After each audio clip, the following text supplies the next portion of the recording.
ठीक है right? ठीक है. Okay. So in order to succeed in a business, having the first mover advantage is very crucial. However, contrary to this belief, in the technology industry, it is often that the last mover takes the lead after learning from the failed business models that came before them. This is because, in order to succeed in technology, you have to compete with not only the other players in the market, but also constantly evolve your business model from the old way of doing things. Only by succeeding at both of these, a technology company can thrive, grow, and emerge as the market leader to beat.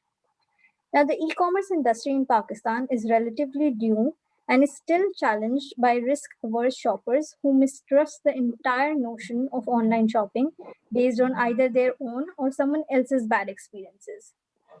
People tend to remember and report scams and bad experiences a lot more than a good experience. This is the heart of the challenge that the e commerce industry faces and has implications for its growth. Now, we all know and we cannot deny that the Raz is currently the largest e commerce player in Pakistan. Does that, however, also mean that they are the best e commerce player in Pakistan and that they need no further improvement? Will the Raz be able to maintain that leadership positions? And will it be able to overcome the biggest challenge, which is of building the trust without halting their growth?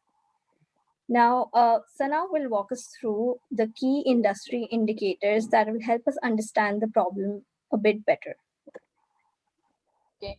So started off with the global e-commerce industry. So as we all know that from the last few years, e-commerce has been considered as an important part of the global retail firm, as it helps not only industries but also the retail landscape to move themselves from the conventional or traditional business practices to an online or mode of selling.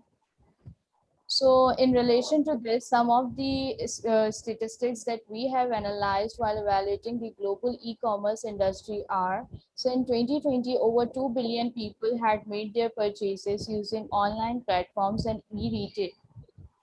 And within the same year, the retail sales exceeded to over 4.2 trillion. Moving on, so in 2015, e-retail sales contributed only 7.4% to global retail sales. However, by 2020, this share has increased to 18% and it's expected to be 21.8% by 2040. And the next is that the Salesforce research suggests that as of July 2019, online marketplaces such as Amazon, eBay, or Alibaba counted for half, 47% of global online shopping orders. So moving on towards the e-commerce market in Pakistan. So in 2020, with the total, so the revenue of e-commerce market in Pakistan was about 4 billion. So therefore considered as the 46th largest market for the e-commerce in the world. And the largest contributor to this revenue is the fashion segment. Moving on towards Daraz. So currently Daraz stands as one of the leading e-commerce platforms in South Asia with an estimated market share of 24.3% in Pakistan alone. So now offers 20 plus million products in more than 100 categories, and approximately 55,000 active sellers are engaged with Daraz, while more than 10 million people visit Daraz every month. So Ahmed will be discussing about the Daraz and about Daraz in 2020. Now moving with the journey, Draz started its operation in 2012 and Draz launched as an online fashion e-commerce marketplace in Pakistan. So in 2015, they moved to the marketplace model after which the branding took place and Draz Fashion became Draz.pk. So they continued their big growth and in 2017, Draz Group and Kimi got a merge and consumer-to-consumer online marketplace in South Asia. So in 2018, the global e-commerce giant Alibaba Group, the world's second biggest e-commerce group, acquired the Braz.pk and eventually it became Draz. So moving on, business of Draz in 2020. There is 85% growth in digital payments in 2020, and the revenue growth merchandise value of Draz was to $15 million, and there was 15.2 million orders in 2020. Moving on. Now I will discuss the retail mix. So, as we know, the Braj is an e-commerce business, and its products are a mobile app and website. So, their sub-brands are Braj Mall, Braj Smart, Braj Fresh, Braj Bill, Braj Travel, and Braj Express, Braj Fashion. So, fulfilled by Braj. So, these are their major sub-brands and the products. So, moving to the pricing. Drag has a market leader and competition-based pricing policy. Drag's pricing policy vary due to various types of services it provides. When it comes to pricing, it makes use of technology to its benefit. So, efficiency of Drag operation as well as its web-based business model uh, allow it to offer the lowest pricing. So basically prices are set by the sellers and runs it basically runs market price comparison checks and commission based uh, monetization. So Draj is also a market leader when it comes to providing high quality, low cost web and hosting services. So it changes price frequently depending on the product type, time of day, and season. So moving to the place, Draj is a multinational brand with location in Bangladesh, Pakistan, Myanmar, Nepal, and Sri Lanka.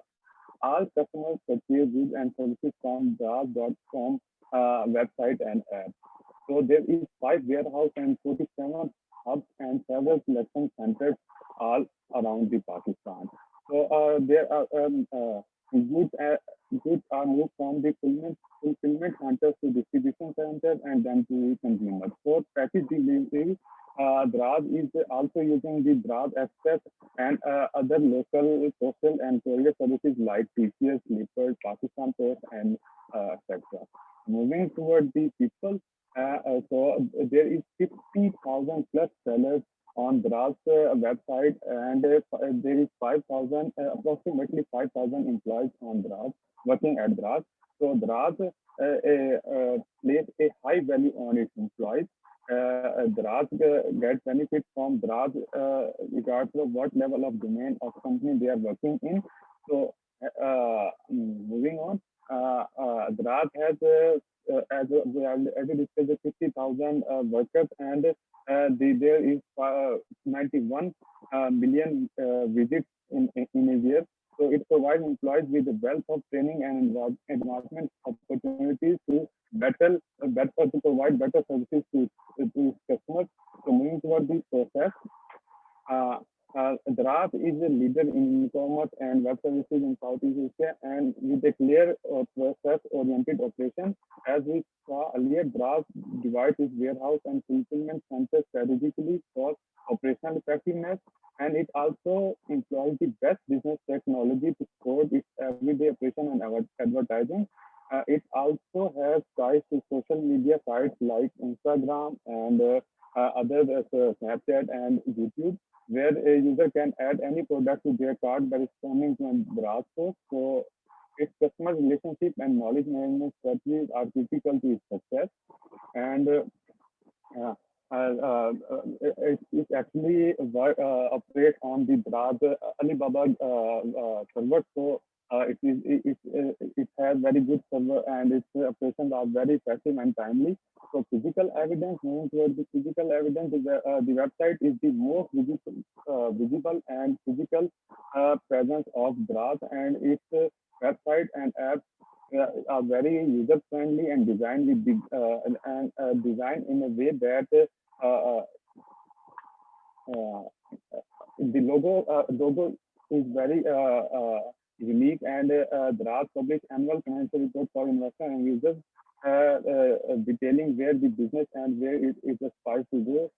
and set their goals. So now I would like to invite Javeria to further discuss the uh, marketplace. Well, my name is Malik Khan. Looking at the market conundrum, uh, the Daraz, unlike its market leader Amazon, quickly moved away from the direct selling model and started to register independent sellers.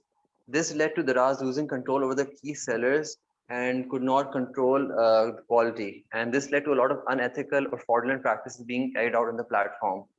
This resulted in a lot of trust deficit in an already area, in an online area where there's already a lot of trust deficit. This added on to the problem. And no matter who was at the fault, people started to blame the platform itself, which was Daraz. After a lot of surveys, such as social media audit and surveys, it was shown that 76% of the overall comments were negative regarding the RAS, and out of these, 63% of these comments were blaming quality and fraudulent activities. This showed that quality was a major hit point for the RAS, and the company's NPS or net promoter score showed that it was currently at number 50, even though the company aims at going towards 60 plus. After rigorous testing and auditing, it showed that quality was the main factor that affected your NPS. And if quality was good, people were more likely to promote the RAS. And if quality was bad, people were not going to promote the RAS. So this showed that quality is a major point for the RAS to improve their current status. The current practices at the RAS are basically that if a person does something wrong, and if there is a return, that the person is charged rupees 500 for each return. If their return rate is 2%, then the RAS will temporarily suspend their account, and they would have to go through courses in the RAS University to ensure a proper customer service. And if that mistake is still being carried on, then the RAS would permanently cancel the account. Now, as the RAS quickly wanted to go towards the growth stage, and it is currently still in the growth stage, unlike Amazon, the RAS cannot be strict in its policies like Amazon. If there's a seller in Amazon and he basically commits a fraudulent activity, his account will immediately be blocked, and Amazon will not reactivate their account. But the RAS right now is in the phase of actually attracting more sellers to its platform. It cannot be that strict or stringent when it comes to deactivating accounts. Now I will call Javeria to basically give us the solutions that if the RAS can use to solve this problem. Thank you. Yeah, so when thinking about solutions or recommendations that we wanted to give to the RAS, the biggest challenge was to find solutions that do not hinder their growth, right? So in that sense, what we thought was, the first thing that the RAS needs to do is to change the narrative. Currently, the kind of communication strategy that they have is highly discount driven. So that kind of tonality of communication is quite functional and tactical, and it fails to build strong emotional connections between a user and a brand. People are more likely to spread positive word of mouth about a brand that they are emotionally connected with. So in order to increase the perception of the RAS as a trusted brand, they want more and more people to talk good about their brand, and that can only happen if the users connect with the brand emotionally. So that would be our first suggestion for the RAS. Now, moving on to the second suggestion, information accuracy. Uh, so, what we believe is that it takes data to change the minds of customers. So, the first thing we covered was spreading good word of mouth. Now, the second thing we want to do is to rectify the data. Now, many times we see that suppliers put a lot of effort into getting all the information clear and accurate for the product packaging. But in online shopping, obviously, you cannot see the product, itself physically. So all the information needs to be online. So, especially in categories like fashion, there should be a mandatory size chart requirements in product forms that the sellers upload, so that the gap in understanding between the seller and user can be bridged, and people can know before ordering what exactly they're going to get. So information accuracy is one thing that the RAS should seriously focus on and work on by educating their sellers and incentivizing them by providing maximum information and accurate information about the products. Now, lastly, what we did was that we created a financial model, which is also, explained clearly in the case study that we submitted. That the RAS needs to approve seller samples. Now, quality control begins with the sample. We cannot obviously expect the RAS to check every single product going out, which is like around 2 million orders that go out every month. But sampling is the first step that the RAS can do. So every time you register a seller, and every time that seller creates or adds a new product to the portal, the RAS should approve samples and have quality control personnel in check, so that they can actually approve the seller samples, and so that the products can match with the pictures and the product description that I mentioned on its platform. Now, just to conclude, the RAS is not only competing against all of those independent e-commerce players or the e-commerce sellers that are on Facebook and Instagram. It is also competing against every physical retail store in the country. This is a daunting market to take on, and one that will take monumental effort to maintain a lead in. For this, we believe that building trust will and should remain the key focus area for the RAS and other e-commerce players in Pakistan, so that we can increase the e-commerce sales that are coming from Pakistan. Because Pakistan has a lot of potential, a lot of untapped potential that we can, work on just by building that trust. Thank you. That's all from Group 7.